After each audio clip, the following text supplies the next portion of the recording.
दोस्तों, Indian railway finance corporation limited यानी IRFC की बात करें तो स्टॉक पिछले कुछ दिनों से लगातार गिर रहा था जब बाजार दौड़ रहा था, और आज इसके उलट हो गया। जब बाजार में भयंकर गिरावट हुई तो आईआरएफसी के शेयर में हमने 1% के आसपास की तेजी देखी।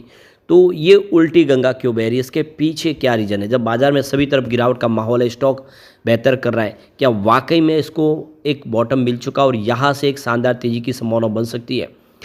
आईआरएफसी को लेकर कुछ बड़ी अपडेट है जिनको हम एक एक करके डिस्कस करने वाले हैं। कुछ नए टारगेट निकल के आ रहे रेलवे सेक्टर को लेकर। सबसे जो बड़ी बात है कि सरकार इस समय रेलवे सेक्टर के लिए बहुत सारा खर्च कर रही है, और ऐसे में रेलवे सेक्टर से संबंधित कंपनियों का फ्यूचर ब्राइट है। और स्पेशली आईआरएफसी जो रेलवे की इंफ्रा कंपनियों को फंड प्रोवाइड करने का काम करती है, जीरो एनपीए इस कंपनी का। क्या निवेश इस लेवल पे करना चाहिए? लेकिन फ्रेंड्स, उससे पहले अगर आप पहली बार हमारे चैनल पे आए तो चैनल को सब्सक्राइब कर दीजिए, एक बेल आइकॉन दबा दीजिए ताकि जब भी नया वीडियो बने पहला नोटिफिकेशन आपको मिले। वीडियो पसंद आए तो लाइक से जरूर कीजिए। चलो फ्रेंड्स, वीडियो स्टार्ट करते हैं। मैं हूँ आपका दोस्त एसपी दवे और हमारे अपने चैनल ऑनलाइन कमाई में आपका बहुत बहुत स्वागत है। तो सबसे पहले बाजार की बात कर ले तो आज बीएसई सेंसेक्स में 1200 पॉइंट की भारी भरकम गिरावट देखने को मिली, और निफ्टी फाइनेंशियल सर्विस में उससे भी ज़बरदस्त गिरावट थी। 24,480 के स्तर पे 427 पॉइंट की बड़ी गिरावट देखने को मिली, यानी 1.72% गिरा निफ्टी फाइनेंशियल सर्विस, यानी लगभग 0.25% की बड़ी गिरावट। और इतनी भयंकर गिरावट में भी आज आईआरएफसी ने 1% की तेज़ी बता के ये साबित कर दिया है कि स्टॉक वाकई में मजबूत है और अब यहाँ से ज़्यादा गिरावट की संभावना नहीं दिख रही है। तो सुबह स्टॉक की शुरुआत तो बिल्कुल फ्लैट ही हुई 156 पर, जो क्लोजिंग थी फ्राइडे की। अब इंट्राडे में देख सकते हो कि इसने 154 का लो भी बनाया, यानी कुछ गिरावट जरूर हुई बाजार की सेंटीमेंट की वजह से, लेकिन निचले लेवल से शानदार खरीदारी लौट के आई और इस वजह से इसने 159 का हाई बनाया। और अंत में क्लोजिंग अगर आप देखें तो 158 के आसपास रही है, 1.09% की शानदार तेज़ी के साथ। तो बाजार में तूफानी गिरावट के बावजूद भी 1% की तेज़ी बता के इसने साबित किया है कि स्टॉक वाकई में मजबूत है। अब आप देख सकते हो कि ये ऑलरेडी 19 सितंबर को 155 तक लो में चला गया था, और उसके बाद में इसमें कुछ रिकवरी हमने देखी है। काफ़ी समय से स्टॉक 156 158 के आसपास ही कंसोलिडेट हो रहा था, और अब देख सकते हो कि 5 दिन की बड़ी गिरावट के बाद फाइनली इसमें फिर से हमने पॉजिटिव क्लोजिंग देखी है। और इसमें हमने लगातार देखा कि 3-4 दिन गिरावट होती है, उसके बाद में एक तेज़ी आई जाती है, स्टॉक फिर से तेज़ी से आगे बढ़ता है। यानी अभी 150 के नीचे जाने की संभावना इसकी काफ़ी कम है। यहाँ पे इसको एक बड़ा मजबूत सपोर्ट मिला हुआ है, तो एक तेज़ी की संभावना बन सकती है। वॉल्यूम लगभग इसका एक जैसा ही है, ये भी सबसे बड़ी बात है।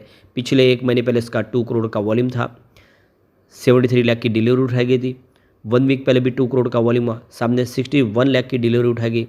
और देख सकते हो फ्राइडे को भी 2 करोड़ का वॉल्यूम हुआ, 57 लाख की डिलीवरी उठाई गई, और आज भी 2 करोड़ का ही वॉल्यूम है। बिल्कुल एक जैसे वॉल्यूम में कामकाज हो रहा है, यानी स्टॉक बहुत ज़्यादा स्टेबल हो चुका है।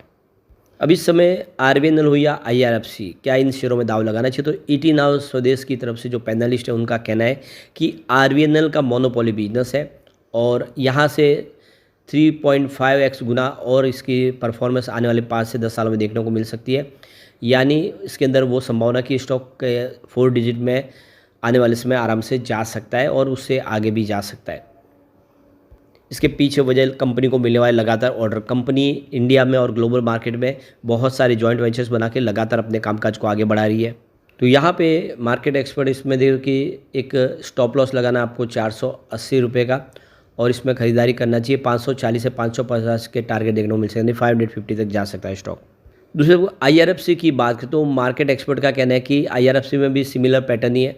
यहाँ पे ग्रोथ काफ़ी शानदार दिख रहा है, सेल्स ग्रोथ आने वाले समय काफ़ी बेहतर दिखाई दे रहा है। जून क्वार्टर का रिजल्ट है वो काफ़ी ठीक रहा था, मार्च के मुकाबले बेहतर था। तो इस बार जो रिजल्ट होगा सितंबर का वो और बेहतर हो सकता है, कंपनी के प्रॉफिट में वृद्धि हो सकती है।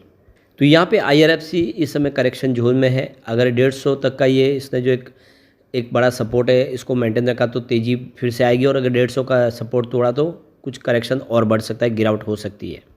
अब एक बड़ी अपडेट और निकल के आ रही है। रेलवे मिनिस्ट्री ने एक बड़ा फैसला किया, कुंभ मेले के मद्देनज़र यहाँ पे 992 स्पेशल ट्रेन आगे शुरू की जा सकती है। अलग अलग स्टेट वाइज और अलग अलग जगह से बहुत सारी नई ट्रेनें शुरू की जा सकती है और उसके लिए काफ़ी बड़ी ट्रेनों को नया यहाँ पे ट्रैक पे लाया जाएगा। तो इसके लिए सरकार ने 933 करोड़ रुपीज़ की रकम सैंक्शन की है, जिसके माध्यम से ट्रेनों को अपग्रेड करना, उसके अंदर नए इंफ्रास्ट्रक्चर डेवलप करना और जो सुविधा है उसको बढ़ा के ये ट्रेनों को तैयार किया जाएगा। तो करीब आप देख सकते हो कि 1000 के आसपास नई ट्रेनें शुरू की जाएगी कुंभ मेले के दरमियान। तो इसके लिए सरकार 933 करोड़ का खर्च करने जा रही है। यानी आने वाले समय आप देख सकते हो कि रेलवे का जो सेक्टर से संबंधित कंपनियां जो इंफ्रा प्रोजेक्ट कर रही है उनके लिए भी बेनिफिट है और IRFC जो रेलवे इंफ्रा कंपनियों को फंड प्रोवाइड करती है। यहाँ पे 3700 करोड़ रुपए का अगर आप देखें तो और अलग से एक्स्ट्रा खर्च किया जाएगा। तो इसके माध्यम से प्रयागराज रूट पे देखें तो जो रेलवे ट्रैक है उसको डबल किया जाएगा, क्योंकि आने वाले समय जो ज़्यादा ट्रेनें आएगी उनको मैनेज भी तो करना होगा। तो ऐसे में 3700 करोड़ का खर्च रेलवे ट्रैक को डबल करने में भी किया जाएगा। तो कुल मिला के बहुत सारा खर्च होने की तैयारी दिख रही है इस समय। एक और जो बड़ी अपडेट है कि यहाँ पे कैबिनेट ने जो अप्रूवल दे दिया है अगस्त महीने में, अगर आप देखें तो कुछ बड़े प्रोजेक्ट के लिए सरकार ने 24,657 करोड़ की रकम सैंक्शन की है। तो रेलवे इंफ्रा प्रोजेक्ट के लिए अगर आप देखें तो आने वाले समय इस रकम के माध्यम से कुछ नए प्रोजेक्ट शुरू किए जाएंगे।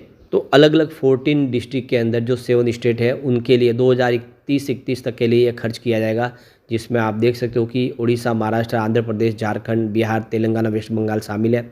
और 900 किलोमीटर तक के जो ट्रैक है उसके ऊपर ये सारा खर्च किया जाना। बहुत सारे नए रेलवे ट्रैक बिछाए जाएंगे, जो सिंगल है उसको डबल किया जाएगा।